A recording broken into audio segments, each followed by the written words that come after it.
evening, everyone. Thanks for joining us here on this edition of On the Ice. Our Wayne's World edition, just Wayne Kosior and I discussing the latest topics in junior hockey. It's opening camp week for the Western Hockey League Junior A's, as well as some of those camps heading south of the border. We're going to talk about professional etiquette, importantly, the first impressions as well, and what players and organizations should be expecting in this first week of camp. So, Wayne Kosior and I on Wayne's World edition of On the Ice.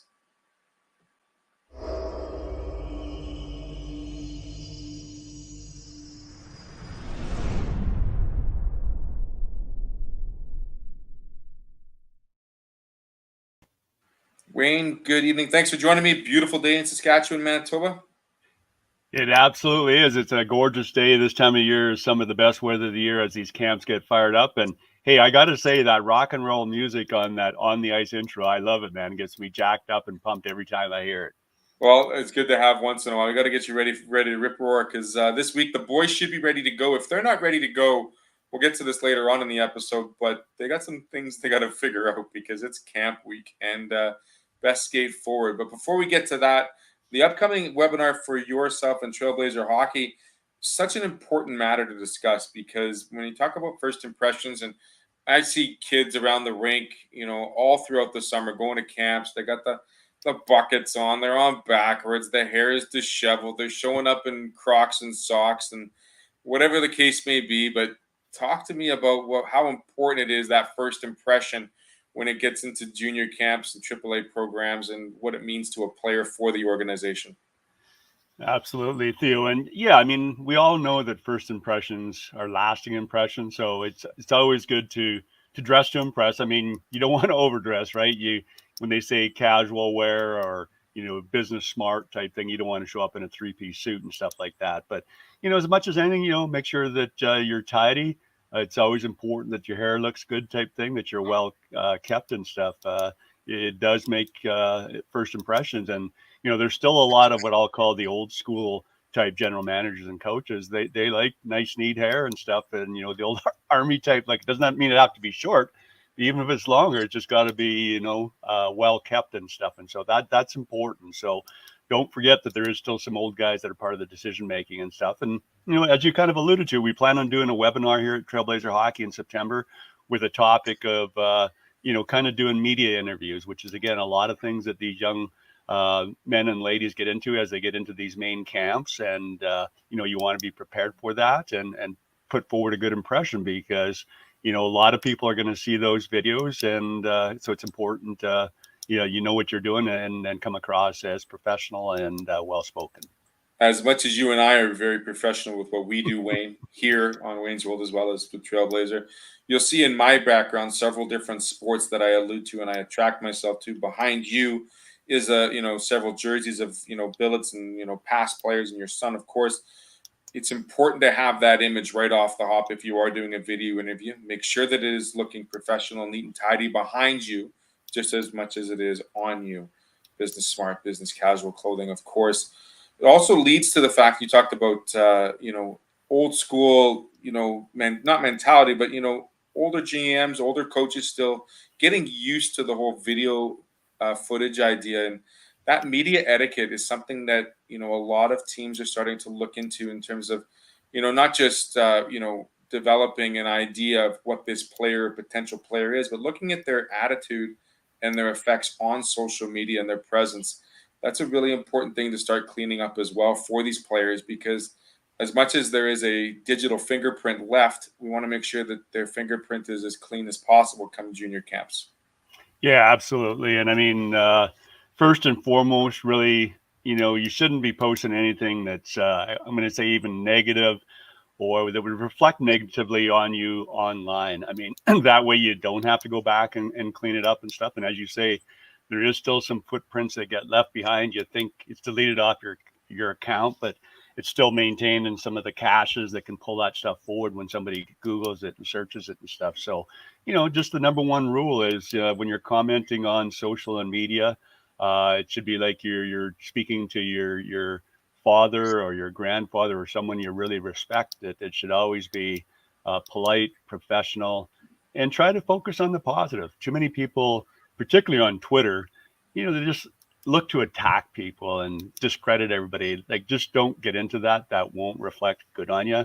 So beware of that, because certainly the teams do research that. And definitely as you go to the college, if you're going the college route, I mean, that's the number one thing they're going to look for. They'll look for your social media accounts and do some background work on you on that. And then separately, I'd just like to make a comment, with a lot of these players, that when you go to these camps, you're going to have to do media interviews. You quickly become a celebrity, right?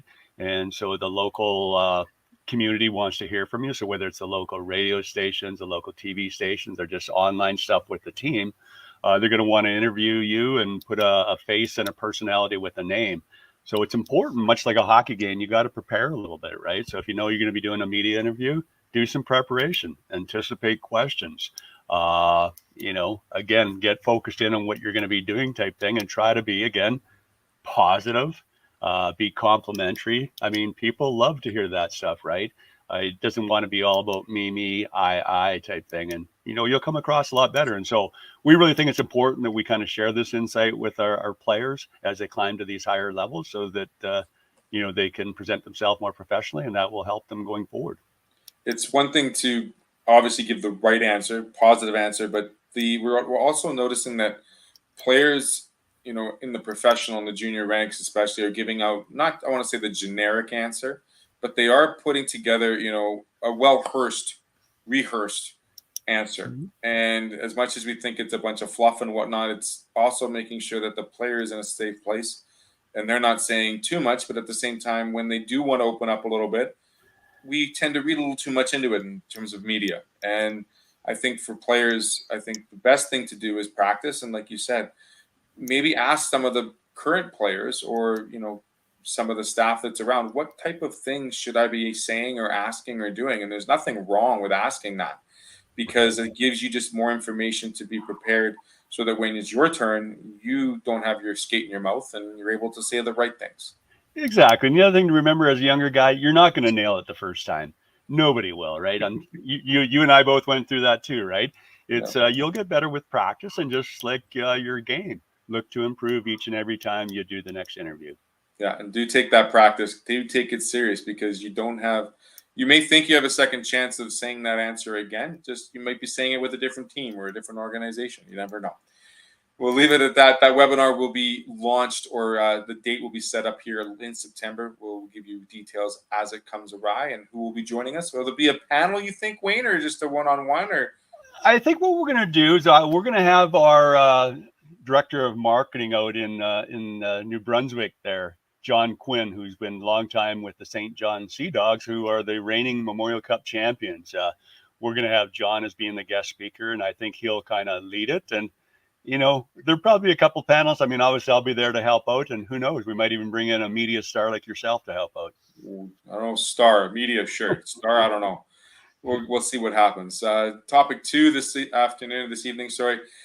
Coming into camp, I mean, they start officially tomorrow. Is that the right day, August 31st? I mean, I'm seeing that date around the social media feeds. What type of level of play and expectations should we be seeing out of camp? I mean, this is really the first camp in the last 2 years we've kind of seen with little to no restriction. Yeah, so it's going to be interesting. And actually, a lot of the camps started last weekend. So some of the, the Alberta Junior, Saskatchewan Junior, they're moving into exhibition season already. The MJHL, a lot of the Western Hockey League teams are starting this weekend. The North American teams are well underway and stuff like that. So lots on the go. And, early indications that I've seen out of camps I was at last week is continues to impress me how skilled these young players are. And so now with the 02s, 2002 born players being the overage group, I mean, we're seeing some players, obviously 03, 04, you're kind of expecting those guys to be pretty good players. 05's kind of on the border. But, I mean, I'm even seeing a ton of 06s over the weekend that were, very impressive. And they did not look out of place. And unless I had a sheet to look at to see that they're an 06, I would have never guessed they were an 06. So just some incredible talent out there. All the way from that 02 to 06s. That's kind of the majority of the age group that we're looking at these junior A camps. And the WHL camps are going to start up here tomorrow through the weekend. We'll go up to the 07 group that were the draft class this year. Do you think the personal talents, the individual talents, increased so much, or compared to the team talent, just because teachers were able to have one-on-one, coaching with some of these players on separate ice sheets, as opposed to constantly having team practice, team practice, team practice? There's been more stuff with, the opportunity of having one-on-one camps with these kids, and more, not showcase camp, but just development camps with individual play. Yeah, and I think it's more that latter where a lot of these kids are all taking specialized training on the side. Certain types of skills camps that's getting to be bigger and bigger. So that is leading to increased individual talent, and again, power skating makes for better skaters. These stick handling camps and shooting camps help them be better shooters and stuff like that.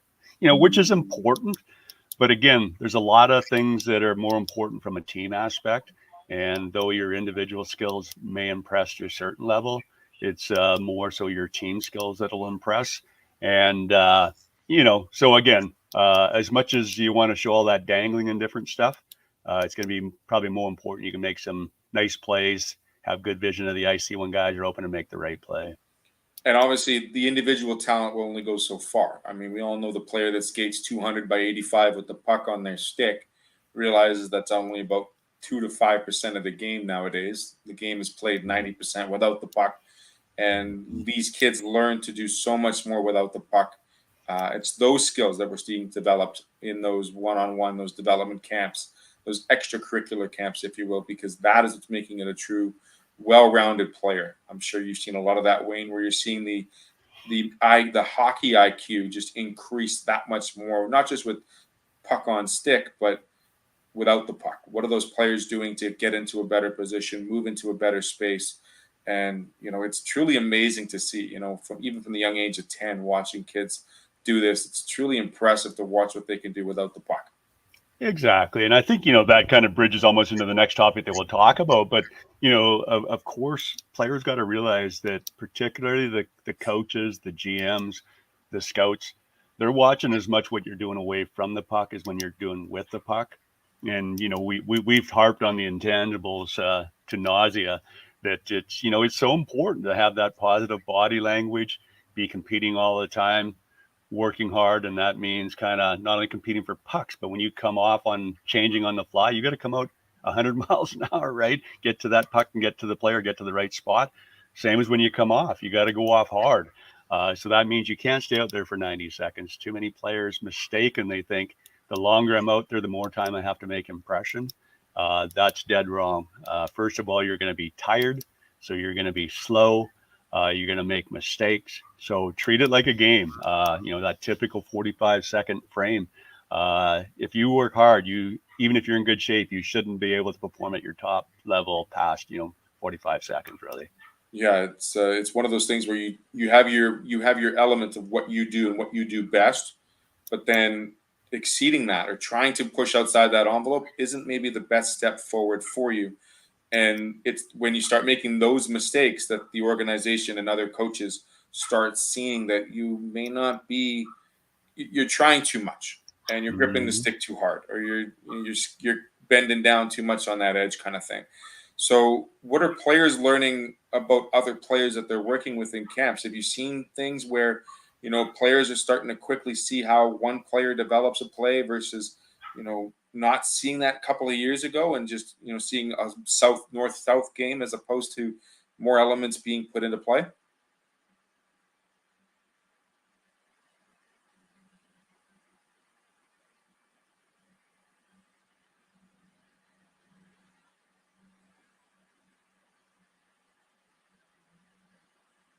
We'll see if Wayne gets back to us here. I kind of lost him there.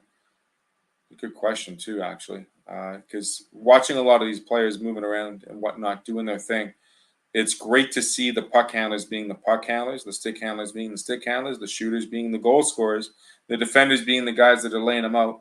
But what are we going to see from the rest of the players? Well, that's what we're going to have to check and see, because that's how you see how a player is going to fit into a program, or how they're going to fit in with a team, and if they're going to make that next step or not. So unfortunately, Wayne wasn't able to get to join us there. We'll see if he logs back in a quick sec. We'll take a quick break, and we'll come back with that question to Wayne here on the Ice Wayne's World edition.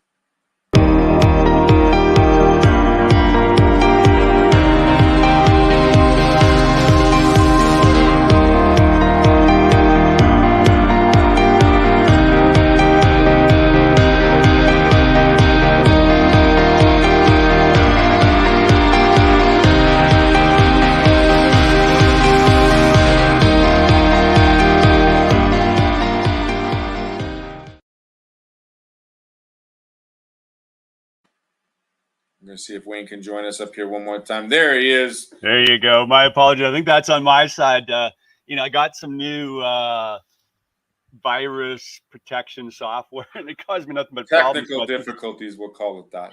It's filtering the program out here for some reason, but I apologize there. So again, I guess I was talking kind of about some of the things that the players are learning from other players, and certainly that is happening. And some of the things that I think some of the players are learning from not only the other players, but maybe their exit interviews and camps and stuff like that, is to what you need to show on the ice to catch the coach's attention.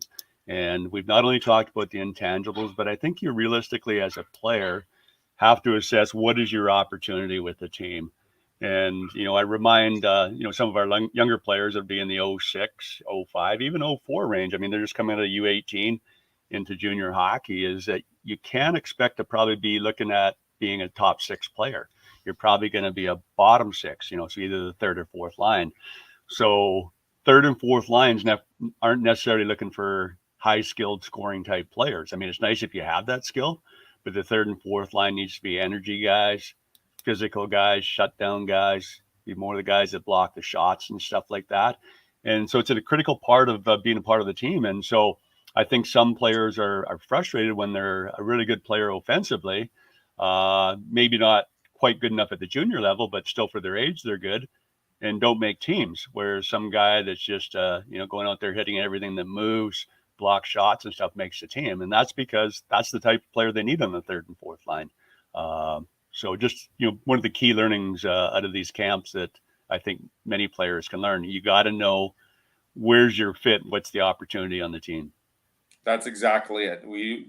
If you are one of those younger players looking to crack a top 3 spot on a forward line, let's put the dreams into perspective at the same time as being a top 2 pairing on the defensive side of things, and knowing that your skill set has to fit in a certain role within the team.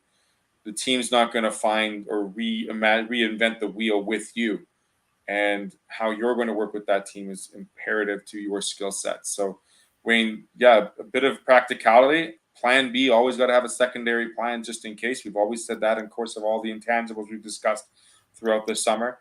Really look forward to seeing how these camps develop and start seeing these exhibition games. I know some of these squads being put together, it gets a little rough out there. They got something to prove, but at the same time, you're starting to see some of that team chemistry being made. Yeah, it comes together pretty quickly, like you say. And, obviously, as there's chemistry with all the new players in the team, things will only improve. Then you're going to get that trickle-down effect, right? There's going to be some of the teams, players from the higher leagues, say the USHL or the WHL, trickle down to their junior A teams, which then increases that skill, and the games only get better and better. But it's an exciting time of year. You kind of get to see what teams have put together. You're going to see some great improvement from teams last year that weren't that great. Maybe teams that were championship teams last year are going through some rebuilds and they may not be as strong. So always a great time of year. Absolutely. We saw the you're being from Saskatchewan. We saw the SJ early rankings. We're not talking about players, talking about teams. Yeah. The junior A. And we also saw the message by the SJ in conjunction with Saskatoon Junior Hockey League. Truly a good beginning of not beginning, but a reintroduction of a great relationship to the youth sports into junior hockey, which I think is very good for the strength of the sport, as well as the importance of what it means for these older players to be role models to the younger squads. So good kudos on both programs there. We'll hopefully see some of those throughout Canada as the season continues. Wayne, last words for you. Anything you want to say before we say happy long weekend? Should we put a friendly bet on the Labor Day Classic? God. You want to do that with me, or are we going to leave that one alone? This is a bad year to pick that type thing. The Bombers have been so strong, but I bleed green. So, I've been a season ticket holder for over 35 years. And so I have to go with my Riders, even though I know they're going to be up against it, against the mighty Bombers and stuff. But hey, you know, a lot of people didn't expect the Riders to win in BC last weekend, and they did. So let's hold faith. They're going to get 2 in a row. We'll hold faith. We'll leave it at that. Wayne Kosior here on this edition of On the Ice, Wayne's World Edition. Thanks for joining me, Wayne. Really appreciate it. We'll talk to you possibly after the long weekend. Have a great long weekend there, Theo. Take care. And there you have it, Wayne Kosior, able to join us back there for part 2. We'll be back with Drake Barahowski and Stats Track on Thursday. Hopefully we get a chance to chat with him of his new relationship with ASTV, as well as what they're doing and what they're installing in for players upcoming and keeping track of everything that's going on with the player, the team, you name it. Drake's going to sit down with us for Thursday's show. Thanks for joining us here on the Ice, ASTV. I'd like to thank our sponsors, Dope Spoke Fuels, Case Financial Group, and of course, Toby Hockey, bringing more goodness to the greatness here on ASTV. We'll see you next time. Take care of yourselves and enjoy that wonderful weather. Have a great rest of the day. Bye-bye for now.